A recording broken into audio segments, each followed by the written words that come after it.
Semai benih perpaduan pembangunan seiring kesejahteraan rakyat. Projek rintis sistem kawalan diesel bersubsidi dilaksana.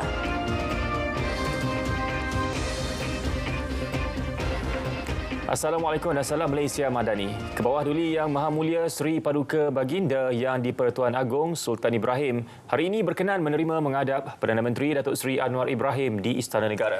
Ia merupakan tugas pertama Seri Paduka Baginda selepas melafaz dan menandatangani surat sumpah jawatan semalam.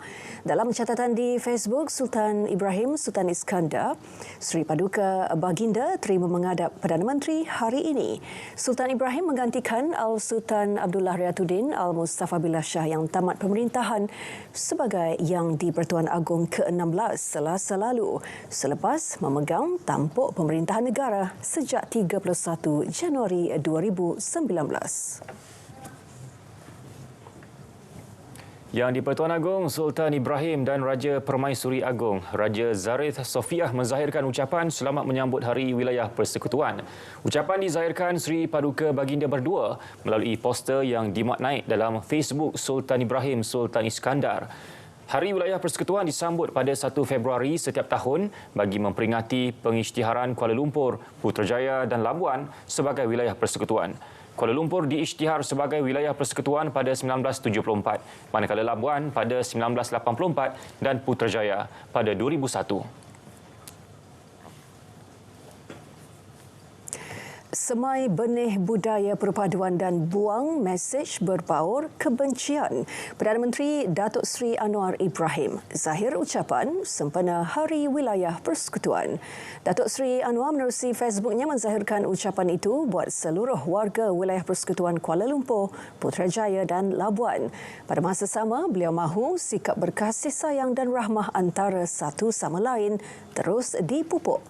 Ini selaras konsep Madani yang menuntut santuni semua dan bermuafakat dalam menjayakan agenda pembangunan di negara ini. Beliau mendoakan semoga wilayah persekutuan terus maju, mampan dan sejahtera. Pastikan pembangunan sosial dan ekonomi penduduk wilayah persekutuan sentiasa seiring dengan pembangunan pesatnya. Menurut Menteri di Jabatan Perdana Menteri Wilayah Persekutuan, Dr. Zaliha Mustafa, impak pembangunan terhadap kesejahteraan dan keselesaan hidup rakyat diambil kira ketika melaksanakan projek atau program. Jabatan Wilayah Persekutuan melalui inisiatif Program Usaha Jaya Insan Puji komited membasmi kemiskinan tegar.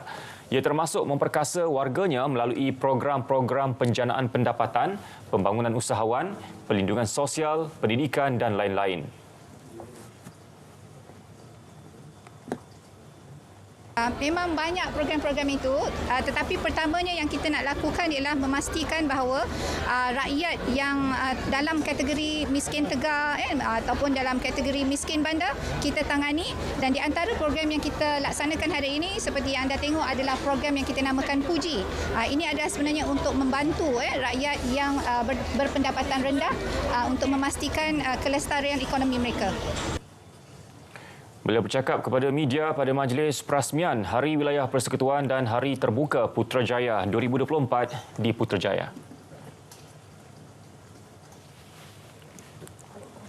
Wilayah Persekutuan Kuala Lumpur, bandar raya metropolitan terbesar negara yang menjadi penanda aras prestasi kemajuan ekonomi. Laporan Sofia Nasrun.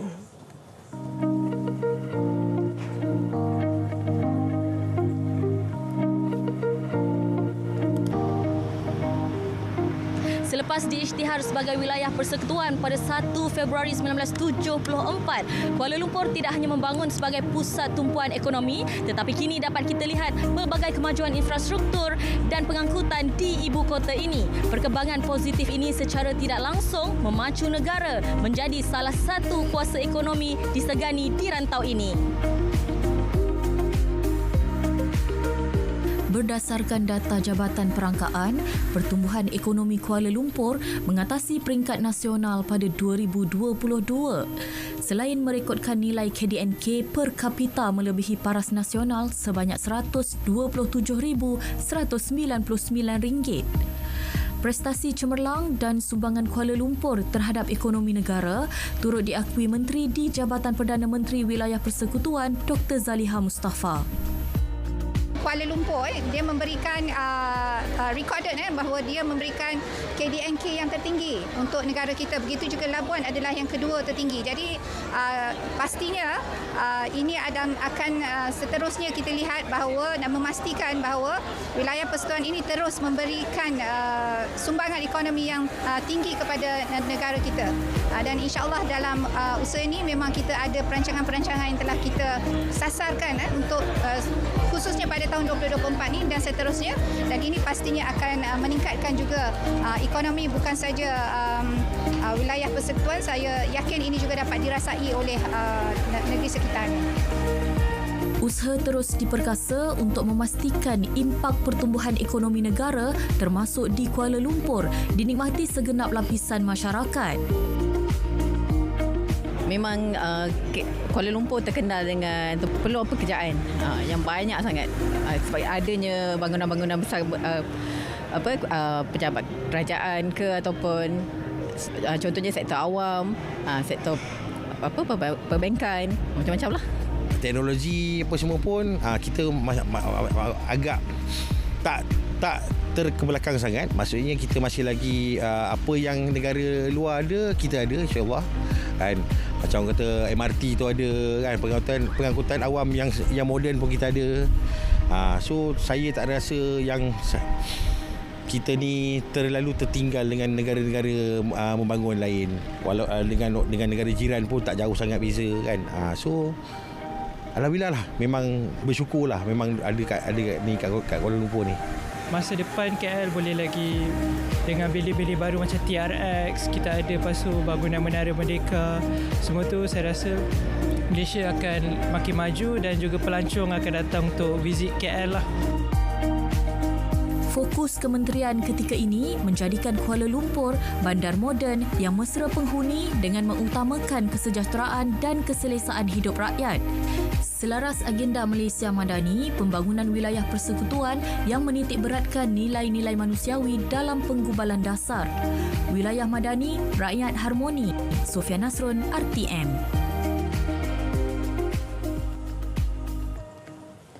Bandaraya Kuala Lumpur menduduki tempat ke-10 sebagai bandar paling trending di dunia. Menurut laman web kembara TripAdvisor, Kuala Lumpur berada di kedudukan 10 teratas bagi destinasi pelancongan global paling popular.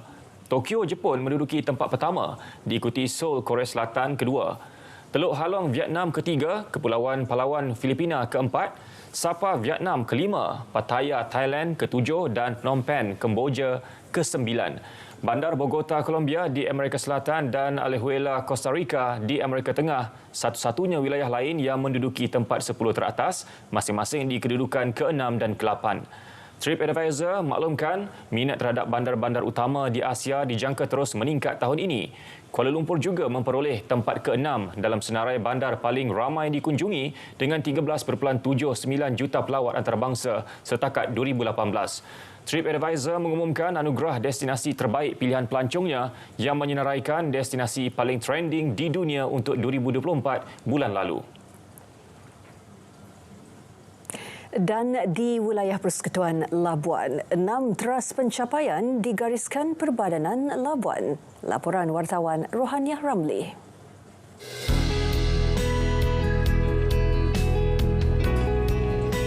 Seiring usianya, Labuan mengecapi kemakmuran dalam aspek pembangunan dan kesejahteraan seiring tema sambutan Wilayah Madani Rakyat Harmoni. Pengiktirafan ilmiah dan pendidikan, sosial dan kemasyarakatan, keusahawanan, seni budaya dan sukan menjadi 6 teras dalam menjaga kebajikan dan kesejahteraan warga Labuan. Untuk di Labuan ini memang kita merangkumi keseluruhan 6 teras itu, walau bagaimanapun merujuk kepada keadaan ekonomi di wilayah Persekutuan Labuan ini, kita masih lagi cuba untuk berusaha untuk merancakkan lagi ekonomi. Fokus utama dahulu iaitu dari segi infra.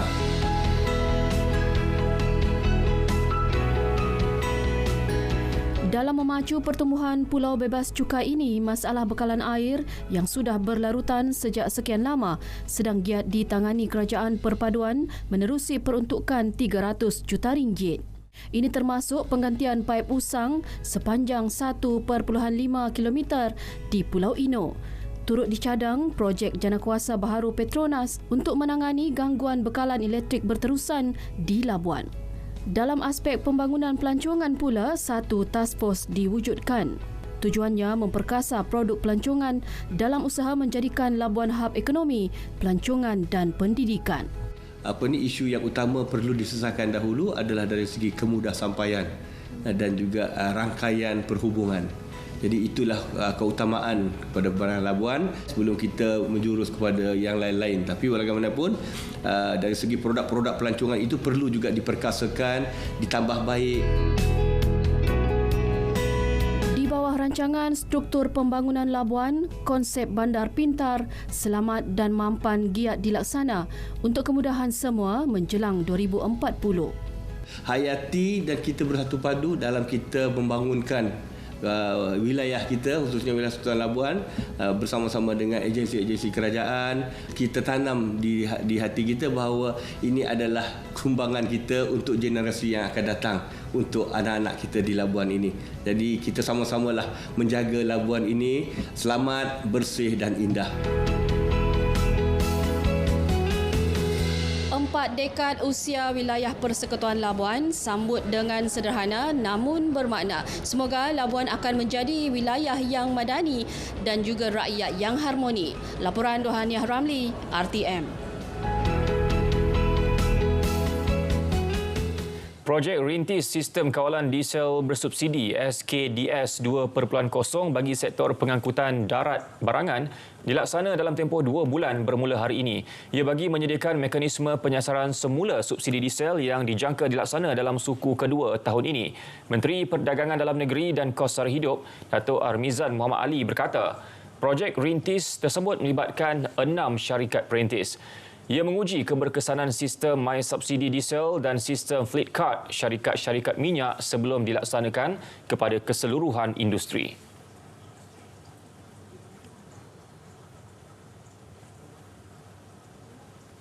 Dapatan daripada projek Rintis ini amat penting untuk kita memastikan kita mempunyai mekanisme yang ampuh. Pertama, untuk memastikan kita melihat keberkesanan sistem itu dan juga kita mendapatkan feedback daripada syarikat minyak, stesen minyak dan juga sektor industri daripada sektor pengangkutan darat barangan tersebut supaya masing-masing melihat sekiranya ada perkara-perkara yang perlu ditambah baik supaya apabila dilaksanakan secara menyeluruh kelak ia boleh berjalan dengan lancar. Ini antara usaha peralihan daripada sistem analog skid tank kepada fleet card dalam memastikan subsidi secara bersasar dapat dilaksana secara bersepadu, selain memastikan ketirisan dan penyeludupan pada tahap yang paling minimum. Secara keseluruhan, 3,792 stesen minyak terlibat dalam projek Rintis tersebut.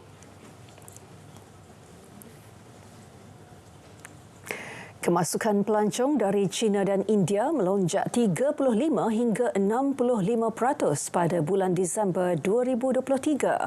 168,000 pelancong China direkodkan manakala 84,000 pelancong dari India. Menteri Pelancongan Seni dan Budaya Datuk Seri Tiong King Sing berkata, statistik itu didorong langkah pengecualian visa pelancong dari kedua-dua negara itu yang bermula pada 1 Disember lalu. Beliau optimis jumlah pelancong Cina mampu mencecah 7 juta orang tahun ini, selain sasaran 1 juta pelancong segmen mesra Muslim.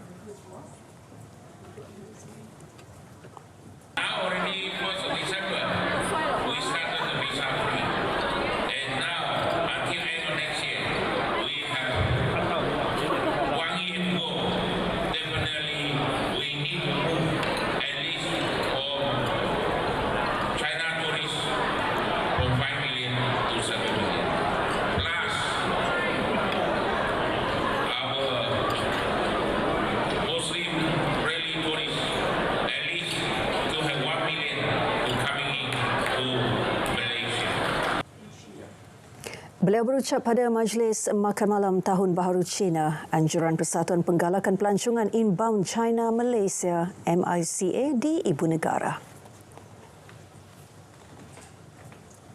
Rakan muda, coba cerita munimu.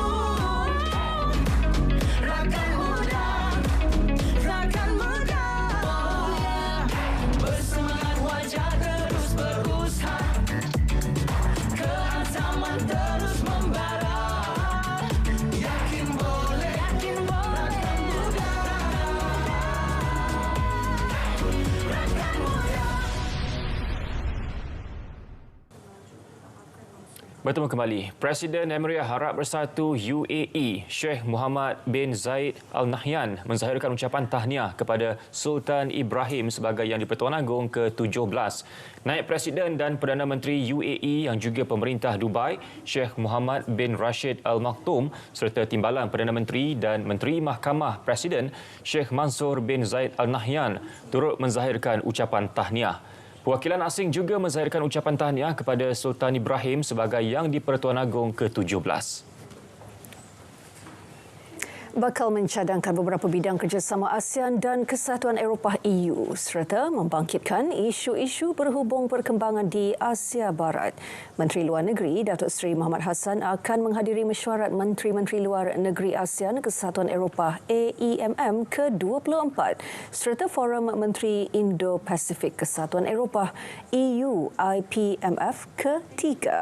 Menerusi AEMM ke-24, Menteri-Menteri Luar Negeri ASEAN dan EU dijangka membincangkan tindakan susulan kepada keputusan-keputusan yang dicapai semasa sidang kemuncak peringatan ASEAN EU pada 2022 bagi meraihkan ulang tahun ke-45 hubungan dialog ASEAN-EU. EU IPMF ketiga yang dihoskan Belgium bertujuan mengukuhkan lagi kerjasama antara EU dan negara-negara di rantau Indo-Pasifik. Datuk Seri Mohamad Hassan dalam lawatan rasmi 3 hari bermula hari ini akan mengambil bahagian dalam sesi perbincangan meja bulat mengenai The Green Transition Partnering for a Sustainable Future. Beliau akan mengetengahkan antara lain amalan kelestarian dan kemapanan Malaysia. Guna secara berhemat, itu pesanan Suruhanjaya Perkhidmatan Air Negara kepada orang ramai dalam menggunakan bekalan air. SPAN mendedahkan setiap individu di Malaysia menggunakan kira-kira 201 liter air setiap hari. Laporan terperinci bersama wartawan Calvili Manian.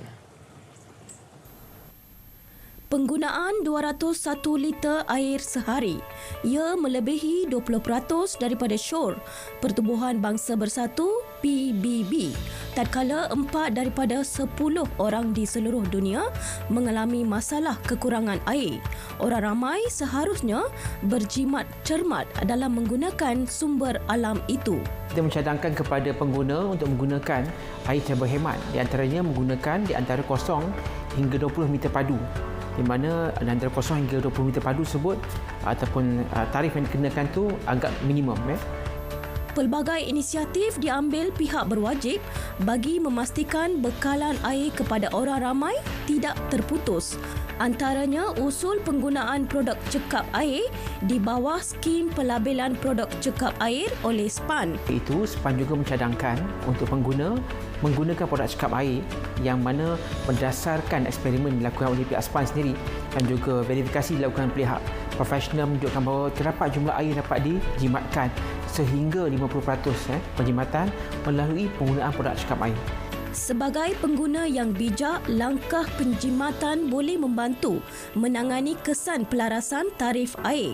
Malah, ia juga mampu memastikan bekalan air kekal terjamin.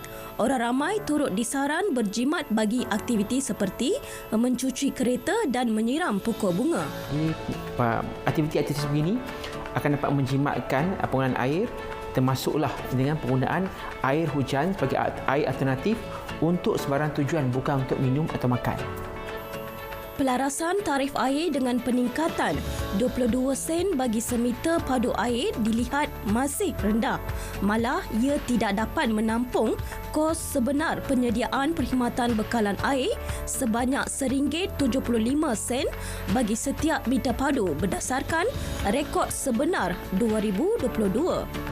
Jadi kita tak melihat sebarang kemungkinan ataupun keperluan untuk berlakunya kenaikan di pihak syarikat ataupun peniaga, sebabkan tarif yang dikenakan ke atas mereka adalah tarif berbeza, iaitu tarif komersial maupun industri yang tidak terlibat pada aktiviti pelaksanaan tarif bermula 1 Februari 2024. Syarikat operator bekalan air di Semenanjung dan wilayah Persekutuan Labuan dijangka memperoleh unjuran pendapatan tambahan setahun antara 2.4 juta ringgit hingga 105 juta ringgit melalui pelarasan tarif air baharu. Manfaat hasil unjuran pendapatan itu akan dikembalikan kepada rakyat melalui peningkatan mutu perkhidmatan membabitkan pembangunan infrastruktur bekalan air di negara ini. Khaiyal Vilimanian, RTM.